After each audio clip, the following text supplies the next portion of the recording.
আসসালামু আলাইকুম, সবাই কেমন আছেন? আজকে আপনাদেরকে নিয়ে আসলাম চিনি মসজিদে।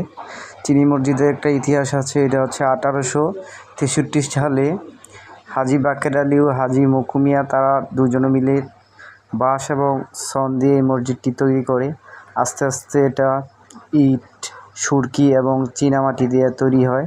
এর জন্য অত্র এলাকার বিখ্যাত পর্যটক একটা কেন্দ্র হিসেবে পরিচিত। মসজিদের পাশাপাশি সবাই অনেক দূর থেকে দর্শনার্থীরা দেখতে আসে।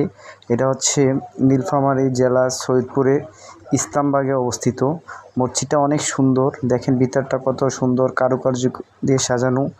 মসজিদটা 2 তলা বিশিষ্ট। এটাতে মোট 27টি গম্বুজ রয়েছে, অনেক সুন্দর। এই দেখেন আস্তে আস্তে আমরা এই উপরের দিকে উঠলাম, উঠে দ্বিতীয় তলা আপনাদের দেখানোর চেষ্টা করলাম। যে দেখেন দ্বিতীয় তলাতে কত সুন্দর করে কারুকার্য করা আছে।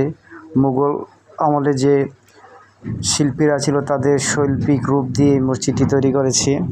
আপনারা বাস্তবে না দেখলে বুঝবেন না কত সুন্দর মসজিদটি। তারপর আপনাদেরকে দেখানোর চেষ্টা করলাম। দেখেন দ্বিতীয় তলাটা কত সুন্দর করে সাজানো গুছানো, চীনামাটির। এটাকে চিনি মসজিদ বলা হয়। এটা চীনামাটির তৈরি, এই জন্য চিনি মসজিদ বলা হয়। এদিকে চীনা মসজিদ বা চিনি মসজিদ বললে এখানে সবাই এক নামে চিনি। খুব সুন্দর জায়গাটা। আর মসজিদটাও অনেক সুন্দর, মনোরম দৃশ্য। দেখেন এটা হচ্ছে নিচতলাটা দেখালাম। অনেক সুন্দর একজন হুজুর এখানে পড়াচ্ছে। দেখেন কত সুন্দর। বাংলাদেশে এরকম মসজিদ খুব কম রয়েছে। ভালো থাকবেন। আসসালামু আলাইকুম।